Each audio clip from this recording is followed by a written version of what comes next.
Queria me apropriar de um texto da palavra de Deus e conversar com os irmãos um pouco sobre isso. Nós temos vivido, meus irmãos, um tempo em que as pessoas acabam achando que são reféns dos pensamentos. Pastor, estou assolado pela tristeza por conta das coisas que eu penso e que vêm à minha mente constantemente. Essa tragédia que se abateu sobre o mundo, essa pandemia que dizimou milhões de pessoas, as casas que foram atingidas, nesse momento, inclusive, está acontecendo o sepultamento do corpo do meu amigo, pastor Josué Branquinho, lá da Maranata, da Cidade de Deus, que veio a falecer, se não me engano, ontem, por conta da enfermidade. Seu corpo está sendo sepultado. Claro que nós cremos na bondade de Deus e ele está guardado no Senhor. Ele rompeu com a possibilidade das tragédias e ele agora está diante do Senhor. Mas somos assolados por todos os lados e por pressões de toda a natureza, e muitas vezes nós entendemos que o nosso pensamento ele vai continuar sendo dirigido a partir das circunstâncias. Mas nessa manhã eu queria mostrar a vocês uma questão bíblica que aponta para nós como até nossos pensamentos nós sermos responsáveis por aquilo que a gente pensa, porque muitas vezes nós vamos nos deixando abater, vamos nos deixando tomar por sentimentos, por sensações, e que se a gente não cuidar, a gente vai entrando em pânico, e a gente vai deixando que o pensamento para pior domine a nossa mente. Não sei vocês, mas eu sou muito sujeito a essas questões. Por exemplo, se pastora Núbia sai e ela demora a voltar, e eu não consigo falar com ela no celular, que ela raramente me atende, não sei para que tem celular, raramente me atende, e aqui eu já estou abrindo o meu coração para vocês, raramente, eu ligo, mas não me atende, coisa terrível. Mas imagina que a minha mente vai sendo capturada, vamos lá, a violência da cidade. Meu Deus, aconteceu alguma tragédia.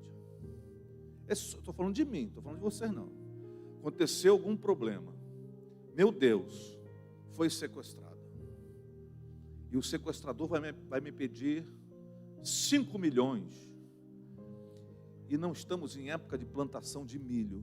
Então não sei como atender às exigências dos sequestradores. O que fazer? Aí a mente vai, não, talvez um acidente, talvez isso. Aí você já vê, o quadro já vai pintando, aí você já vê um acidente, o carro tombado, todo amassado, ela se enrolando no chão, toda ensanguentada. Você vai falar, se fizer assim, eu vou denunciar, hein? Mas você vai sendo tomado por um sentimento por causa dos seus pensamentos. Você vai sendo assolado. Eu estou falando só de mim, tá? Vocês absolutamente. Ninguém pensa assim, só eu. Mas pensando da forma que eu sou atingido pelos pensamentos negativos, eu vejo que muitas vezes isso pode acontecer. Mas o que a Bíblia fala sobre isso? Como é que a gente deve reagir? Como é que a gente deve agir diante de circunstâncias adversas? Vamos comigo a um texto clássico, lindo, extraordinário, do profeta Jeremias, quando ele escreve as suas lamentações. Então, Lamentações, no capítulo 3. Lamentações de Jeremias, no capítulo 3. Esse livro foi escrito como que de forma poética, mas num contexto muito duro. Jeremias vinha ao longo de sua vida profetizando que se o povo de Deus não enxergasse a sua mazela, a sua malignidade, se convertesse ao Senhor, Deus iria usar a mão de ferro de um outro povo para vir e destruir tudo. E esse texto foi escrito depois que Jerusalém foi tomada por Babilônia, por Nabucodonosor. Então Jerusalém, quando Jeremias escreve isso, já está destruída, já está abandonada. Como a gente vai ver depois nos livros, e a pastora Cirlei está pregando aqui quarta-feira, até citando o retorno desse exílio, que vai ser uma coisa interessantíssima, começando lá em Zorobabel, passando por Esdras e caindo onde ela está falando em Neemias. Essa construção toda, antes de ser reconstruída, teve que ser destruída. E esse tempo que Jeremias está escrevendo o livro das Lamentações, é um tempo que Jerusalém está destruída, está desolada. É assim que ele vê e é assim que ele se sente. Jeremias se sente dessa forma. Há uma questão aqui interessante, que eu não vou tocar agora, estamos pensando nela mais profundamente, sobre a questão da teodiceia, a questão da origem do mal, essas questões do mal no mundo, como é que existe um mal no mundo sendo Deus tão bom, como é que essas coisas funcionam, e como é que essa visão, porque na visão dele foi Deus que fez o mal. Na nossa visão teológica contemporânea, Deus não faz o mal, mas Ele pode permitir que alguns agentes sejam colocados para produzir o juízo de Deus sobre aquelas pessoas. E é o que nós estamos ouvindo nesse texto do capítulo 3. Preste atenção como ele se identifica, como ele se revela, como ele se sente. Eu sou o homem que viu a aflição trazida pela vara da sua ira. Ele me impeliu e me fez andar na escuridão e não na luz. Sim, ele voltou sua mão contra mim, vez após vez, o tempo todo. Fez que a minha pele e a minha carne envelhecessem e quebrou os meus ossos. Ele me sitiou e me cercou de amargura e de pesar. Fez-me habitar na escuridão, como os que há muito morreram. Cercou-me de muros e não posso escapar. Atou-me a pesadas correntes. Mesmo quando chamo ou grito por socorro, ele rejeita a minha oração. Ele impediu o meu caminho com blocos de pedra e fez tortuosas as minhas sendas. Como um urso à espreita, como um leão escondido, arrancou-me do caminho, despedaçou-me, deixando-me abandonado. Preparou o seu arco e me fez alvo de suas flechas. Atingiu o meu coração com flechas de sua aljava. Tornei-me objeto de riso de todo o meu povo. Nas suas canções, eles zombam de mim o tempo todo. Fez-me comer ervas amargas e fartou-me de fel. Quebrou os meus dentes com pedras e pisoteou-me no pó. Tirou-me a paz. Esqueci-me o que é prosperidade. Por isso digo, meu esplendor já se foi, e bem como tudo o que eu esperava do Senhor. Lembro-me da minha aflição e do meu delírio, da minha amargura e do meu pesar. Na versão que eu estou lendo, vai dizer assim: todavia, lembro-me também do que me pode dar esperança. A melhor, talvez, mais adequada versão para este versículo 21 seria uma versão mais antiga, mais interessante, mais poderosa, que traz uma orientação. Quero trazer à memória o que me pode dar esperança. E ele então elenca aqui as causas da sua esperança. Ele diz o seguinte: graças ao grande amor do Senhor, é que não somos consumidos, pois as suas misericórdias são inesgotáveis. Renovam-se a cada manhã, grande é a sua fidelidade. Digo a mim mesmo: a minha porção é o Senhor, portanto nele porei a minha esperança. Não sei a vocês, mas a mim me parece que ele está construindo uma mentalidade desastrosa. Ele vai construindo e ele vai dizendo de coisas, das suas angústias, dos teus sofrimentos, da sua dor, de maneira muito contundente. Ele diz que Deus quebrou seus dentes com pedras. Ele diz que Deus construiu barreiras no seu caminho para que ele não caminhasse. Ele diz que Deus tirou dele paz. Diz que Deus fez coisas contra ele e ele está se sentindo angustiado. A angústia é a marca da vida desse homem no contexto em que vive. E a gente poderia então dizer: então não há esperanças para esse homem. Todavia, o texto me sugere, e eu sugiro isso aos irmãos, uma postura diferenciada. Quando ele diz: quero trazer à memória o que pode me dar esperança, ele está dando uma ordem a si mesmo. Ele está dizendo a sua mentalidade: olha, é verdade, essas coisas que você descreve são fatos. Todavia, nós podemos pensar de maneira diferente da que estamos pensando. Nós podemos construir uma relação com os nossos pensamentos que aponte para a esperança e não para o desespero. Nós podemos ter uma relação com o Senhor diferenciada dessa que a gente está tendo quando vê a desgraça e diz: meu Deus me abandonou. Mas ele diz: eu quero trazer a memória. Eu quero trazer para a minha memória aquilo que me dá esperança.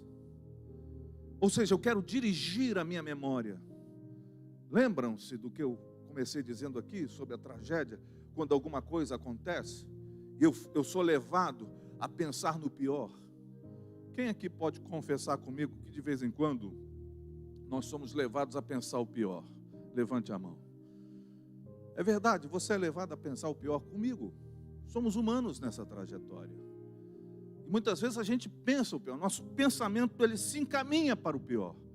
Mas o que o autor está dizendo, além de contar essa tragédia e além de expressar a sua esperança, ele está dizendo uma coisa que a gente deve guardar. Nós temos a capacidade, Deus nos deu a capacidade de dirigir os nossos pensamentos também. Ou seja, eu não sou refém dos meus pensamentos. Eu posso nem ter tanta ingerência sobre todas as circunstâncias que me abatem, mas eu posso ser também, de alguma forma, gestor ou cogestor dos meus pensamentos, na maneira que eu penso. O Jeremias, então, ele vai dizer assim: eu penso nessas coisas, eu vou pensando em tudo isso. Olha o versículo 20, eu vou pensando, o 19, melhor dizendo: lembro-me da minha aflição e do meu delírio, da minha amargura e do meu pesar. Ele se lembra, ele sabe disso, estão ali diante dele. É como se tivesse uma escolha. É como se nós tivéssemos uma escolha que vai determinar a maneira com que a gente vai levar a nossa vida e vamos viver a vida. Todos nós, como humanidade, nesse tempo, e nós brasileiros, estamos vivendo um momento de muita angústia, de muita dor, mas a gente precisa tomar uma decisão. Nós vamos ficar pensando na angústia e na dor, ou vamos remeter o nosso pensamento para a esperança? Vamos levar o nosso pensamento cativo à esperança bendita do Cristo. E Jeremias, nesse momento histórico, diz: eu quero trazer à memória, eu quero me lembrar das coisas que me dão esperança. Eu vou fazer uma opção na minha vida, eu vou fazer uma direção para a minha vida. Eu não serei refém dos meus pensamentos.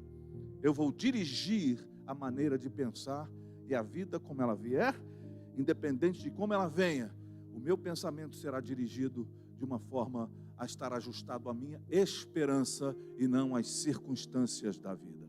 Ou seja, tanto o profeta quanto eu e você podemos escolher de qual maneira vamos viver a nossa vida. E você pensa: Mas pastor, isso é muito difícil. Mas se nós exercitarmos a nossa capacidade, nós vamos escolher viver de maneira diferente. Parece outra pessoa que começou a escrever. Quando ele diz aqui, eu sou o homem que viu a aflição trazida pela sua mão. Eu sou a pessoa que teve os dentes quebrados pelas pedras que o Senhor usou. Eu sou aquele em que estou cercado de muros, não posso escapar e estou atado de pesadas correntes. Eu sou esse homem, eu sou esse povo, eu sou essa gente que foi levada cativa e cuja Jerusalém foi destruída. Eu sou esse. E quando eu penso nisso, as minhas amarguras, elas se amplificam. As minhas dores ganham contornos trágicos. Mas eu tomo uma decisão. Eu quero trazer à minha memória as coisas que me dão esperança. E quais são essas coisas? A minha consciência sobre quem de fato Deus é na minha vida. No meio do caos, quem Deus é para nós. E ele disse, graças ao grande amor do Senhor, é que não somos consumidos. Deus tem um grande amor por nós, meus irmãos. E no meio do caos, eu preciso me lembrar do amor de Deus. No meio do caos, eu preciso me lembrar das misericórdias que são inesgotáveis. Misericórdia, junção de duas palavras que fala da miséria no coração, ou seja, do sentimento de dor causado pela questão do outro, pela realidade do outro.